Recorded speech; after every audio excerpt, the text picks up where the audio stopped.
오늘 우리에게 허락된 말씀은 신약성경 요한복음 4장 43절부터 54절까지 말씀입니다. 신약성경 요한복음 4장 43절부터 54절까지 말씀 봉독해드리겠습니다. 이틀이 지나매 예수께서 거기를 떠나 갈릴리로 가시며 친히 증언하시기를 선지자가 고향에서는 높임을 받지 못한다 하시고 갈릴리에 이르심에 갈릴리인들이 그를 영접하니 이는 자기들도 명절에 갔다가 예수께서 명절 중 예루살렘에서 하신 모든 일을 보았음이더라. 예수께서 다시 갈릴리 가나에 이르시니 전에 물로 포도주를 만드신 곳이라. 왕의 신하가 있어 그의 아들이 가버나움에서 병들었더니 그가 예수께서 유대로부터 갈릴리로 오셨다는 것을 듣고 가서 청하되 내려오셔서 내 아들의 병을 고쳐주소서 하니 그가 거의 죽게 되었습니다. 예수께서 이르시되 너희는 표적과 기사를 보지 못하면 도무지 믿지 아니하니라. 신하가 이르되 주여 내 아이가 죽기 전에 내려오셔서 예수께서 이르시되 가라 네 아들이 살아있다 하시니 그 사람이 예수께서 하신 말씀을 믿고 가더니 내려가는 길에서 그 종들이 오다가 만나서 아이가 살아있다 하거늘 그 낫기 시작한 때를 물은즉 어제 7시에 열기가 떨어졌나이다 하는지라. 그의 아버지가 예수께서 네 아들이 살아있다 말씀하신 그때인 줄 알고 자기와 그 온 집안이 다 믿으니라. 이것은 예수께서 유대에서 갈릴리로 오신 후에 행하신 두 번째 표적이니라. 아멘. 하나님 아버지, 말씀 앞에 다시 세워주셔서 감사합니다. 인간은 하나님에 관한 참된 지식의 자족적 주체가 아님을 알게 하는 말씀 되게 해주십시오. 인간의 이성이 만물의 기준이 아니라 하나님 말씀이 만물의 기준임을 거듭 확인하는 말씀 되게 해주십시오. 진리의 판단 기준이 인간이 가진 편협된 지식이 아니라 실제하시는 하나님 말씀임을 알아 말씀 앞에 순종하는 우리 모두에게 해주십시오.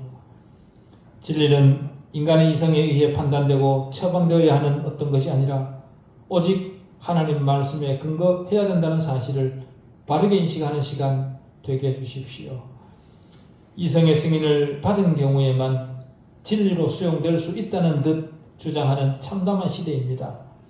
참담한 시대 정신을 따라가는 그런 잡담이 아니라 하나님의 입에 있는 말씀만 전달되게 해주시옵기를 우리 주 예수 그리스도 이름으로 기도하옵나이다. 아멘. 우리가 요한복음을 통해 큰 틀에서 확인하게 된 세 가지 사실이 있는데요. 그 첫 번째 사실은 유대교의 실패와 이스라엘의 비참한 상황입니다.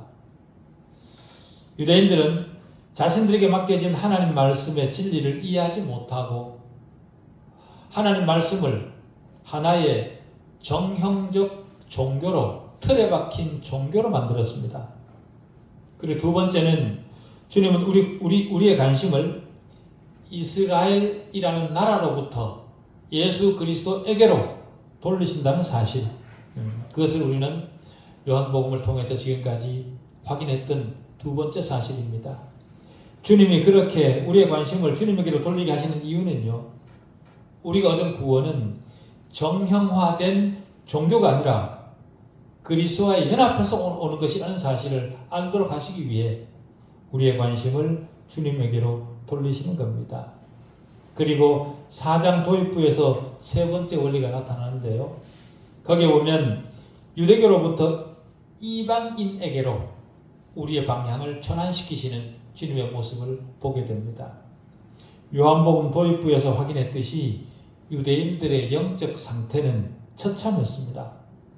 유대인들의 처참한 영적 상태는 오늘 본문에서도 그대로 표현되고 있죠. 요한복음 1장에서 주님이 오셨지만 오신 주님을 알아보지 못하고 영접하지 않았다. 그렇게 얘기를 했습니다. 그런데 오늘 본문도 그렇게 얘기를 합니다. 고향에서는 높임을 받지 못한다. 주님 자신의 이런 증언을 우리가 듣게 됩니다. 그러면서도 동시에 갈릴리인들은 그를 주님을 영접하니라는 말도 우리가 듣습니다. 그런데 갈릴리인들이 주님을 영접한 이유는 주님의 인격이 지닌 영광이나 주님 말씀의 권위 또는 주님으로부터 얻게 되는 생명의 가치를 인식했기 때문에 그들이 영접한 것이 아니라는 사실을 우리가 또 본문을 통해서 확인하게 되죠. 거기 보면 갈릴리인들이 예수를 영접하는 이유를 주님이 예루살렘에서 하신 일을 보았음이로라 이렇게 기록을 하고 있습니다. 주님이 예루살렘에서 하신 일이 뭡니까? 성전을 청소하신 일이죠. 그죠? 그 일을 이 사람들도 명절을 지내러 갔다가 본 겁니다. 그러면서 주님의 능력이 일반 사람들과 다르구나 라는 것을 확인했기 때문에 영접을 한 것이라 그 말이죠. 다시 말해 주님의 표적과 기사를 보면서 거기에 감명을 받고 자기들도 그 혜택을 얻을 수 있을 것이라 라는 그런 기대감 때문에 주님을 영접한 겁니다. 그 사실은 너희는 표적과 기사를 보지 못하면 도무지 믿지 아니하리라 그렇게 말씀하신 주님의 말씀에서도 확인할 수 있습니다. 바로 이런 상태는 당시 갈릴리 사람들의 상태는 물론이고 현대에도 해당되는 말씀이라 그렇게 판단이 됩니다.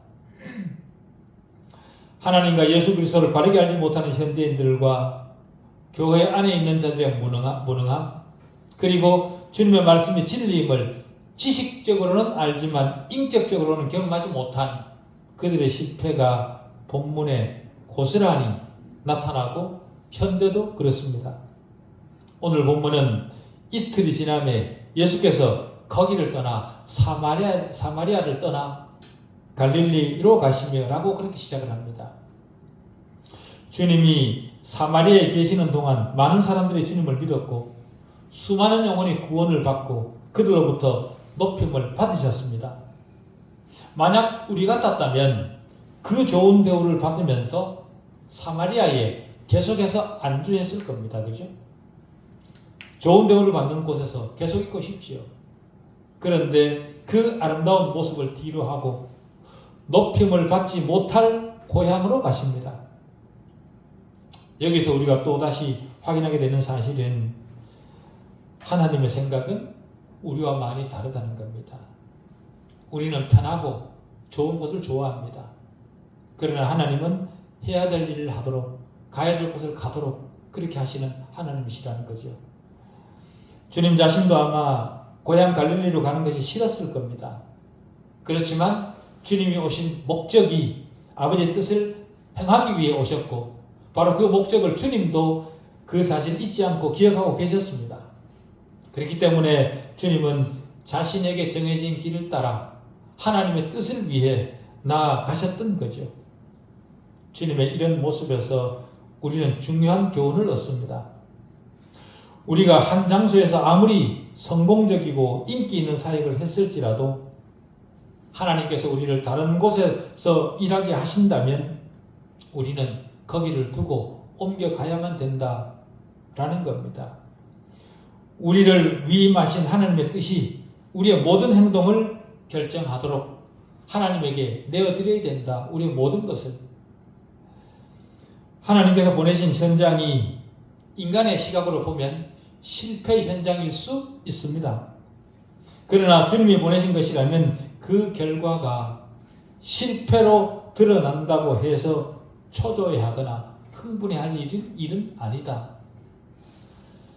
또한 반대로 그곳에서 성공을 했다고 하더라도 하나님이 옮겨갈 것을 명하신다면 그 자리에 지체할 일도 아니다 라는 것을 우리는 교훈을 얻게 됩니다. 성공한 자리에서 머무는 것은 아마도 나아가는 것보다 훨씬 더 큰 유혹일 겁니다. 거기 안주하고 편한 곳에서 잘 살고 싶죠.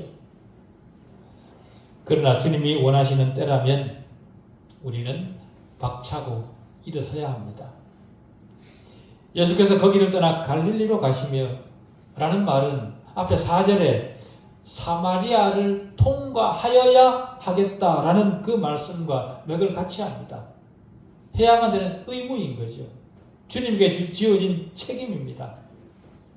그래서 주님은 사마리아를 떠나 갈릴리에 이르셨습니다. 요한복음 7장 41절에 의하면 갈릴리는요, 예루살렘에 있는 종교 지도자들로부터 경시를 당하던 멸시를 당하던 그런 시골 동네였습니다. 어부들이나 사는 그런 동네였던 거죠. 거기에는 가난한 무리들이 모여 사는 그런 곳입니다. 그곳으로 가시면서 친히 말씀하시기를 뭐라고 말씀하시냐면 선지자가 고향에서는 높임을 받지 못한다 이렇게 얘기를 합니다. 여기서 주님이 이 선지자 그런 말을 사용하시는데요. 그 말은 앞에서 사마리아 여인이 사용했던 말이기 때문에 그렇게 사용을 하는 겁니다.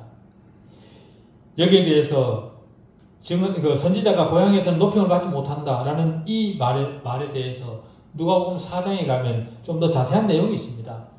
거기에 보면 그 자라나신 곳 나사렛에서 이사야서 61장을 읽으셨다라는 기록이 누가복음 4장에 가면 있습니다.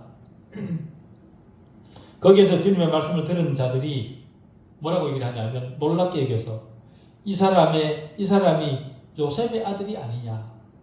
인간적으로 볼 때는 별 볼 일 없는 그런 사람인데 이런 말씀을 읽고 있다니 이런 뜻인 거죠.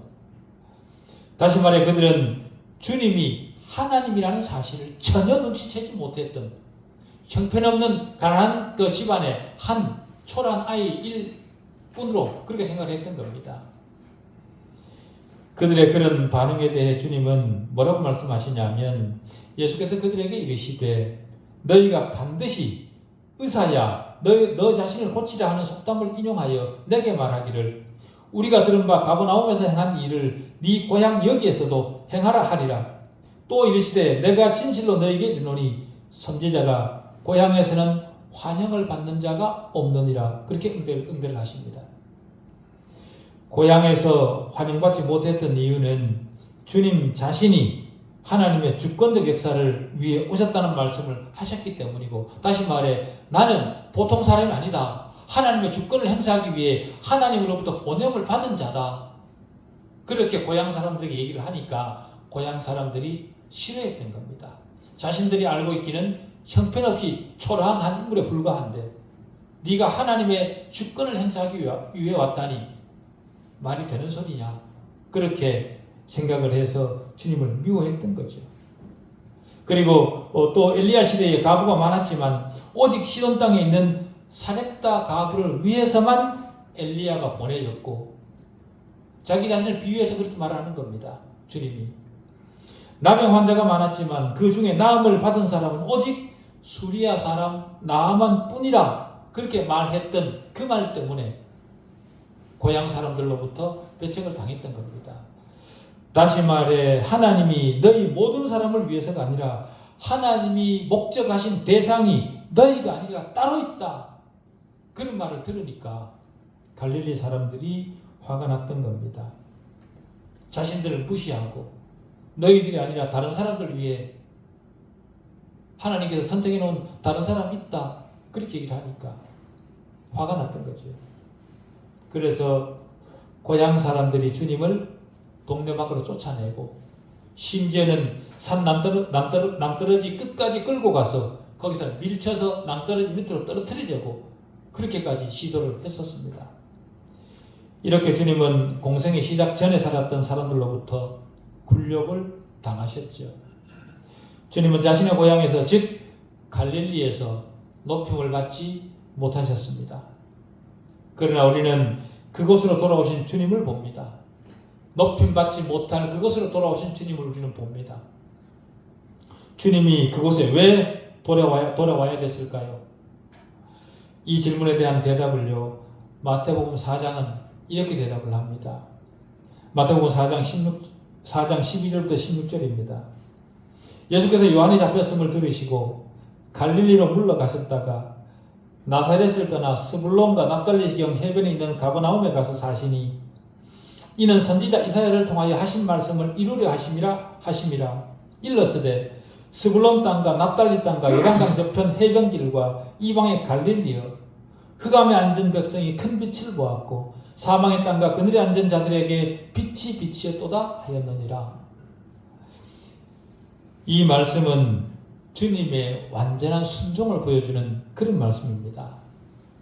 예언서가 주님에 대해 기록을 하고 있죠. 바로 지금 읽었던 마태복음 4장 이 말씀은 이사야 선지자가 예언했던 그 예언을 마태가 인용을 한 겁니다. 이 예언서가 주님에 대해 기록을 하고 있습니다. 예언은 이루어질 일에 대한 암시일 뿐만 아니라 실제로 이루어져야 될 일에 대한 선언입니다. 예언은 하나님의 선언을 미리 알려주는 거죠. 선지자를 통해서 하나님께서 선지자를 통해 그 말씀을 하게 하는 겁니다. 주님은 하나님의 뜻을 행하기 위해 이 땅에 오셨고 하나님의 뜻은 흑암에 행하는 갈릴리 사람들이 큰 빛을 보는 겁니다.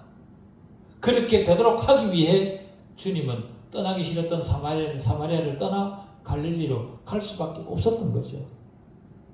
하나님의 뜻이 이사야 9장 1, 2절에 예언되어 있습니다. 거기 보면 전에 고통받던 자들에게는 흑암이 없으리로다. 옛적에는 여호와께서 스불론 땅과 납달리 땅이 멸시를 당하게 하셨더니 후에는 해변길과 요단 저쪽 이방인의 갈릴리를 영화롭게 하셨느니라. 흑암에 행하던 백성이 큰 빛을 보고 사망의 그늘진 땅에 거주하던 자에게는 빛이 비추도다. 바로 이 예언 때문에 주님께서 그곳으로 가신 겁니다. 선지자가 고향에서 높임을 받지 못한다, 그렇게 말씀을 친히 하셨을 때 주님의 마음은 어땠을까요? 높임 받지 못하고 굴욕을 당하고 멸시를 당하고 심지어 자신을 죽이려고 하는 그런 곳으로 다시 가야만 될 때 주님의 마음이 어떻겠습니까? 주님은 자신이 만난 상황을 감정 없이 지나쳐버리시는 금욕주의자도 아니시고요. 자신이 받은 대우에 무감각하신 분도 아니셨습니다. 히브리서 12장 3절에 보면 주님은 자신을 거역한 죄인들을 참으셨다, 그렇게 얘기를 합니다. 굉장히 힘들었죠. 싫었죠. 그렇지만 참으셨습니다. 아무런 감각이 없는 분이 아니셨습니다. 그런 분이 멸시당할 줄 알고 다시 멸시당할 곳으로 가기가 얼마나 마음이 힘드셨겠습니까? 이스라엘의 무관심과 불신 그리고 적대 행위가 주님이 받으신 대우였고 바로 이런 사실을 주님의 얼굴에 그대로 나타났습니다. 이사야 52장 14절은 이렇게 증언을 합니다. 그의 모양이 타인보다 상하였고, 누구의 얼굴이? 주님의 얼굴이 하도 멸시를 받고 하도 박해를 당해서 그의 얼굴이 타인보다 상하였고 그의 모습이 사람들보다 상하였다, 그렇게 기록을 하고 있습니다. 얼마나 힘이 드셨으면 그랬겠습니까? 그런 자신의 모습을 보면서 주님은 이렇게 외치셨습니다. 내가 헛되이 수고하였으며 무익하게 공연히 내 힘을 다하였다 하였도다. 참으로 나에 대한 판단이 여호와께 있고 나의 보응이 나의 하나님께 있도다. 사람들로부터는 그렇게 멸시를 당하고 무시를 당해서 얼굴이 상할 만큼 그렇게 나빠지셨지만 거기에 대한 모든 판단은 누구로부터 받는다고요? 하나님으로부터 받는다. 그래서 그 하나님의 판단, 그것이 바로 주님에게는 양식이었던 겁니다. 그래서 주님이 제자들에게 내 양식은 따로 있다, 그렇게 말씀하셨던 거죠. 다시 말해 주님의 양식은 자신을 보내신 분, 하나님의 뜻을 이루는, 그것이 바로 주님에게는 양식이었던 겁니다. 자신을 보내신 분, 즉 아버지의 뜻이 이루어진다면 그 어떤 대우도 받겠다, 견디겠다, 참겠다라는 겁니다. 바로 자신들과 함께 유하기를 청한 사마리아인들, 그들 가운데 많은 사람들이 주님의 말씀을 통해 믿게 된 결과들, 그것이 바로 하나님의 뜻이었고 그것이 바로 주님에게는 양식이었던 겁니다. 그렇지만 이틀밖에 그 달콤한 양식을 누리지 못하셨습니다. 이틀의 호사를 뒤로 하고 갈릴리로 향하시는 주님의 서글픈 마음을 이 본문을 통해 우리는 느낄 수 있는 것 같습니다. 친히 증언하시기를 선지자가 고향에서는 노평을 받지 못한다. 조금 전에 말씀드렸지만 여기서 사용한 선지자라는 말은 사마리아 여인이 저분이 누구인가 깨닫기 시작했을 때 사마리아 여인이 그렇게 얘기를 하죠. 내가 보니 당신은 선지자로소이다. 그렇게 말하지 않습니까? 그죠? 그 여인이 사용했던 말을 여기서 그대로 그냥 반복을 하신 겁니다. 사마리아인들은 주님의 말씀을 곧이곧대로 믿었습니다. 그렇지만 갈릴리인들은 주님의 이적을 보았기 때문에 주님을 영접한 거죠. 공생애를 시작하기 전에 함께 조용하게 살아가신 주님의 완전하신 모습을 보면서도 그들은 주님이 자신과 다른 사람이라는 사실을 눈치채지 못했습니다. 그러나 공생애가 시작되고 특히 예루살렘에서 주님의 모습을 보면서 감동을 받았던 거죠. 나와는 다른 분이구나. 예루살렘 성전에서의 모습을 갈릴리 사람들도 보았기 때문에 그 모습을 기억하고서 주님이 갈릴리로 돌아오시자 그 출중한 능력을 기억을 하고 주님을 영접하신 겁니다. 여기에서 우리는 인간의 본성을 보게 되죠. 뭔가 눈에 보이는 남다른 능력이 있어야 거기에 승복하는, 거기에 굴복하는 우리 인간의 모습입니다. 그죠? 서글프죠. 그러나 주님은 인간의 그런 모습에 개의치 않으시고 갈릴리에서의 사역을 시작하십니다. 예수께서 다시 갈릴리 가나에 이르시니 전에 물로 포도주를 만드신 곳이라 왕의 신하가 있어 그의 아들이 가버나움에서 병들었더니 이렇게 얘기합니다. 갈릴리 가나는 주님이 물로 포도주를 만드는 이적을 행하셨던 곳입니다. 그런데 거기에 왕의 고위직 관료의 아들이 병이 들었다는 소식을 듣습니다. 당시 왕은 헤롯 왕이었을 거고요. 그런 정황으로 보았을 때 상당한 신분과 재산을 가진 그런 사람이었을 겁니다. 그러나 인간이 어떤 신분을 가졌든 그리고 그가 아무리 많은 재물을 가졌든 그 신분이나 재물 그것이 인간의 공통적 슬픔을 면하게 해주지는 못하더라 라는 사실을 우리는 알게 됩니다. 아무리 존귀한 자도 아무리 신분이 높고 아무리 돈이 많은 자도 죽음 앞에서는 조금도 더 나을 것이 없다 라는 사실을 우리는 알게 됩니다. 그렇기 때문에 우리 그리스도인들은 기본적으로 마음을 세상적 신분이나 재물에 두지 않도록 자기 자신을 잘 설득하고 다스려야 됩니다. 어떤 교회의 어떤 선생은요 이렇게 말을 했습니다. 세상적인 부는 불확실한 위안이고 확실한 근심이다. 세상적으로 돈을 많이 가지는 것은 불확실한 위안이고 그것이 우리에게 확실한 위안이 되지 못한다는 거죠. 그렇지만 확실한 근심이다. 돈이 많으면 근심입니다. 너무 많으면. 이 왕의 신하는 자신이 가진 신분과 물질로 아들을 고치기 위해 할 수 있는 모든 일을 주님을 만나기 전에 다 했을 겁니다. 그죠? 그러나 우리가 확인하듯이 돈이 만능은 아닙니다. 대부분의 사람들이 돈을 실제보다 과대평가하고 있지만 돈으로 할 수 있는 것은 사실 대단히 제한적입니다. 돈으로 할 수 없던 차에 주님이 갈릴리에 오셨다는 소식을 들었습니다. 어떻게 보면 그 신하가 가진 시련은 오히려 그에게는 더할 수 없는 복이 되었던 거죠. 왜냐하면 그 시련으로 인해 주님을 찾게 되었고 믿게 되었고 결국에는 온 집안이 다 구원을 얻었으니 그것보다 더 큰 역전의 복이 어디 있겠습니까? 이처럼 하나님은 예정하신 자들이 말씀을 받아들이도록 갖가지 이유를 제공하십니다. 사람은요, 가장 다급한 지점이 하나님을 만나는 가장 확실한 시간이라 그 사실을 우리는 다시 확인하게 됩니다. 인간은 가장 다급한 지점이 하나님을 만나는 가장 확실한 시간이다. 시련이 하나님을 찾는 기회가 된다면 그 시련은 가장 복되고 가장 좋은 치료약입니다. 하나님이 지금 시련을 주시는 이유가 있습니다. 그렇기 때문에 우리는 시련 중에 불평하지 않도록 조심해야 됩니다.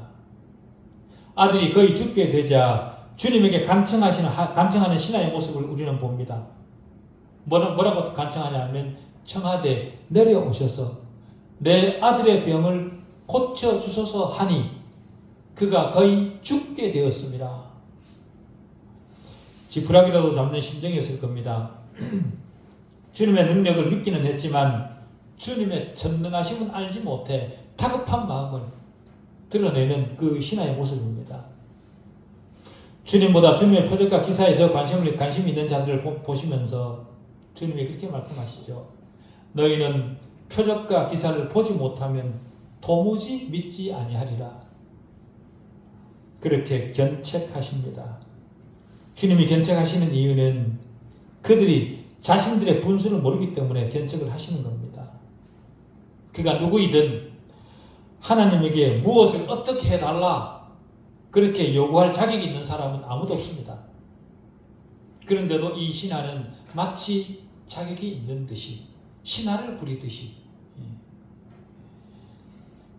다만 그런 자격은 우리에게 없습니다. 다만 우리는 우리 형편을 주님께 아뢰면 주님은 주님 자신의 방법으로 일하시는 거죠. 그러나 인간은 표적과 기사를 봐야 믿는 그런 존재들입니다. 대부분의 인간이 흔히 범하는 그런 잘못이죠. 뭔가를 봐야 믿습니다. 우리는 무엇인가를 주님에게 아뢰었으면 말씀의 응답으로 충분하게 생각해야 됩니다. 왜냐하면 말씀의 응답은 반드시 결실로 나타나기 때문에 그렇습니다. 그렇지 않고 참지 못해 표적을 보이라고 주님을 재촉하는 것은 잘못입니다. 이사야 55장 11절은 이렇게 얘기를 합니다. 내 입에서 나가는 말도 이와 같이 헛되이 내게로 돌아오지 아니하고 나의 기뻐하는 뜻을 이루신다. 하나님이 말씀하신 것은 반드시 거둬들이지 않고 이루시겠다는 겁니다. 거기다 요한 1서 5장 14절에서 이렇게 얘기를 합니다. 그의 뜻대로 무엇을 구하면 들으시리라. 하나님의 뜻대로 구하면 하나님이 들으시고 이루신다. 그렇게 말씀하시는 거죠. 그럼에도 불구하고 믿음이 연약한 신하는 조급한 마음으로 재촉을 합니다. 주여, 내 아이가 죽기 전에 내려오소서. 주님의 손에 자신의 모든 문제를 전적으로 맡기지 못하는 그런 모습입니다. 또 우리가 보게 되는 장면은요. 여기서 또 우리가 보게 되는 장면은 질병과 죽음은 나이 든 사람에게만 해당되는 것이 아니라는 사실입니다. 그럼에도 불구하고 젊은 사람들은 좀처럼 자신의 죽음에 대해 생각하지 않습니다. 젊음이 영원히 사라지지 않을 것처럼 그렇게 행동을 하죠. 그러나 화장터에서 화장되는 죽음 중에는 성인에 이르지 못한 채 한 줌째로 남는 경우가 허다합니다. 다시 말해 죽음은 누구에게든 찾아올 수 있고 그렇기 때문에 죽음이 임하기 전에 자신의 영혼의 피난처에 대한 피난처를 확보해야 된다. 자신의 영혼이 피할 수 있는 그 피난처를 죽음이 닥치기 전에 확보해야 된다. 그 죽음은 늙은 사람에게만 오는 것이 아닙니다. 젊은 아이에게도 온다. 그렇기 때문에 누구든지 다 자기 영혼에 대한 은신처를, 피난처를 확실하게 마련해야 된다. 이 신하도 아버지로서 아들의 영혼에 대해 관심이 컸던 것 같습니다. 우리도 자녀의 영혼에 대해 깊은 관심을 가지고 하나님 말씀을 가르치고 기도를 통해 자녀들이 하나님에게 인도되도록 해야 됩니다. 그렇게 하는 것이 부모의 가장 큰 책임입니다. 부모의 그 간절함을 아셨던 주님은 뭐라고 말씀하시냐면 가라, 네 아들이 살아있다, 그렇게 말씀하십니다. 주님은 진실로 자신을 간절히 찾는 영혼을 외면하지 않으시는 분입니다. 병든 자식을 보면서 부모로서 육신의 많은 생각들이 함께 혼재했을 수 있지만 진실로 그 마음이 주님을 향해 있다면 주님은 항상 응답하시는 분이시라. 아니, 응답 정도가 아니라 주님은 우리가 구하거나 생각하는 것보다 훨씬 더 큰 것들을 허락하시는 분이시다. 왕의 신하는 이방인이었습니다. 이 사실이 의미하는 것은요, 이방인에게도 하나님의 구원의 은혜는 동일하게 작용한다는 겁니다. 주님은 신하를 따라 가신 것이 아니라 말씀으로 고치셨습니다. 그리고 신하는 주님의 말씀을 믿고 갔습니다. 왜냐하면 주님의 말씀은 영이요 생명이기 때문에 그런 치유하는 능력이 있는 거죠. 그렇기 때문에 지금 우리에게도 이 모든 것들은 그대로 적용되는 것들입니다. 주님에게 거리는 장벽이 되지 못합니다. 주님의 입에서 나온 말씀은 거리를 초월해서 역사하는 능력이 있습니다. 왕의 신하는 주님의 입으로부터 하나님의 말씀을 들었죠. 그 말씀을 들은 신하의 마음에 구원에 이르는 믿음이 심어지게 된 겁니다. 그 신하는 어떤 의문도 대꾸도 하지 않고 절대적 확신을 가지고 자기 아이에게로 달려갔죠. 그렇습니다. 말씀이면 됩니다. 그 어떤 표적도 확증을 주는 그 어떤 느낌도 필요 없습니다. 그냥 믿고 말씀을 믿고 가면 됩니다. 이것이 구원이 죄인에게 이르는 하나님의 방법입니다. 하나님 말씀 자체가 보증입니다. 말씀은 신분의 고하를 막론하고 역사를 합니다. 구원받은 자 중에 문벌 좋은 자가 많지 않다 그렇게 했지만 문벌 좋은 자도 구원받을 수 있습니다. 그리고 우리는 내려가는 길에서 그 종들이 오다가 만나서 아이가 살아있다 하거늘 그 낳기 시작한 때를 물은즉 어제 7시에 열기가 떨어졌나이다 하는지라 라는 소식을 듣습니다. 어제라는 말을 들으면서 우리는 신하가 말씀을 듣고 즉시 집으로 가지 않은 건가? 그런 생각을 할 수 있습니다. 가나와 가버나움 간의 거리는 도보라서 4시간 정도 걸리는 그런 거리입니다. 어제 7시라 그 말은요, 유대 시간으로 오후 1시쯤 되는 겁니다.